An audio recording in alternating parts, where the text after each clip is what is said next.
La mission de l'Esprit Saint dans le monde. C'est encore votre serviteur Dr Eman David II qui vous entretiendra ce jour sur la mission de l'Esprit Saint sur terre, première partie. Selon la parole de Dieu, en rentrant auprès du Père, le Seigneur Jésus-Christ a promis à ses disciples de les envoyer un paraclet, un autre consolateur, l'Esprit Saint, qui les enseignera ce qu'ils doivent savoir, qui les rappellera ce qui leur a été enseigné. Il le conduira à la vérité tout entière et il sera avec eux jusqu'à l'enlèvement. L'Esprit Saint est venu accompagner l'élu pour qu'il traversât glorieusement le passage sur terrestre de leur existence sur leur chemin de vie.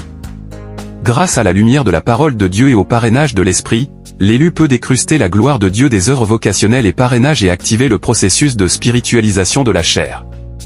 En réalité, l'Esprit Saint vient confirmer l'application du Decretum Absolutum et confirmer que la parole de Dieu est la vérité.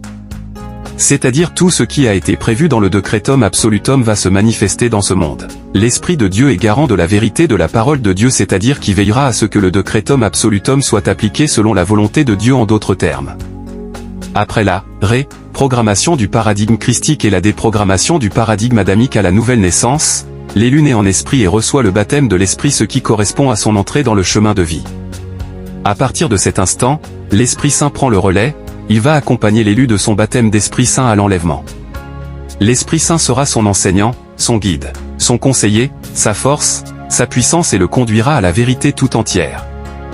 En somme, à l'enlèvement, l'Esprit Saint aura fini sa mission sur terre et quittera la sphère terrestre. La brebis sera dépourvue de l'Esprit Saint, sans guide, sans défense, il sera à la merci des mondains. Elles subiront de plein fouet la cruauté extrême des reprouvés et c'est au prix de leur vie, selon la Bible, qu'elles glorifieront Dieu et atteindront leurs promesses. L'Esprit Saint garantit la sécurité de chaque brebis sur son chemin de vie, jusqu'à la fin de sa mission sur terre. C'est grâce à l'action de l'Esprit Saint qu'une brebis peut développer un palais spirituel, qu'il peut assurer la maturation de son esprit et soumettre la chair à la volonté de Dieu. C'est lui qui conduit l'élu et lui donne la force d'édifier un corps glorifié. En effet, l'Esprit Saint est venu sur terre pour soutenir la brebis, de la nouvelle naissance et la naissance en esprit, jusqu'à l'enlèvement. Dans la perspective d'accomplir sur terre le Decretum Absolutum et de consolider l'alliance nouvelle et éternelle scellée par Jésus-Christ. Sous la lumière fardée de la parole de Dieu, l'Esprit Saint agira comme un parrain. Il va accompagner la brebis sur son chemin de vie, et lui donnera tous les atouts pour soumettre le monde et son aiguillon. Il donnera le pouvoir et la puissance à son élu qui marchera sur le serpent et le scorpion et sur toute la puissance de l'ennemi, y compris le prince du monde, et rien ne pourra le nuire. Luc 10 verset 19. Sans l'Esprit Saint, aucun humain ne peut soumettre les ténèbres, car c'est à travers la brebis que l'Esprit Saint agit. C'est pourquoi, il faut que le vase soit consacré et propre, pour qu'il s'installe et emmaillote l'esprit humain. C'est pour cela qu'il est indispensable d'être conduit par l'Esprit Saint pour être appelé enfant de Dieu. Romains 8, 14. C'est pourquoi il faut la repentance et la conversion sincère en esprit et en vérité pour chasser le vieil homme. Le vieil homme est porteur des réclamations vipérines qui ne laissent pas la brebis avancer sur cette terre. Ce sont ces réclamations qui maintiennent la brebis prisonnière de la servitude du péché. La réclamation anéantit toute grâce et toute bénédiction. C'est la source de blocage, pas d'élévation, impossible de produire la gloire de Dieu. La brebis est bloquée à tous les niveaux, il ne peut pas avancer car le vieil homme ne permet pas que l'élu soit distingué. Il présentera toujours les réclamations pour bloquer l'élu et le nuire sérieusement. C'est de la grâce et des dépôts divins de la brebis que se nourrissent le monde des ténèbres pour produire la gloire du monde.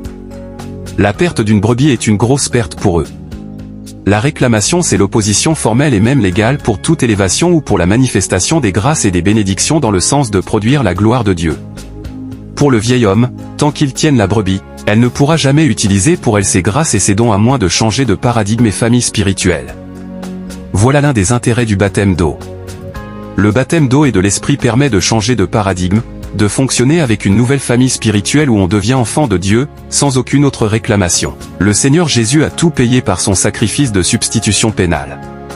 Le baptême d'eau et de l'esprit permet de rompre avec toutes les réclamations karmiques, réclamations akashiques, réclamations des alliances familiales et générationnelles, réclamations de sa chair, et réclamations du monde.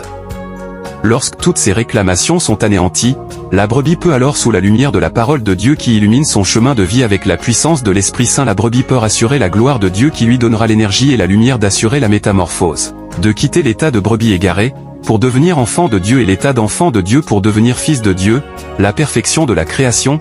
La brebis a édifié un corps glorifié par la puissance de l'Esprit Saint avec la parole de Dieu comme lumière.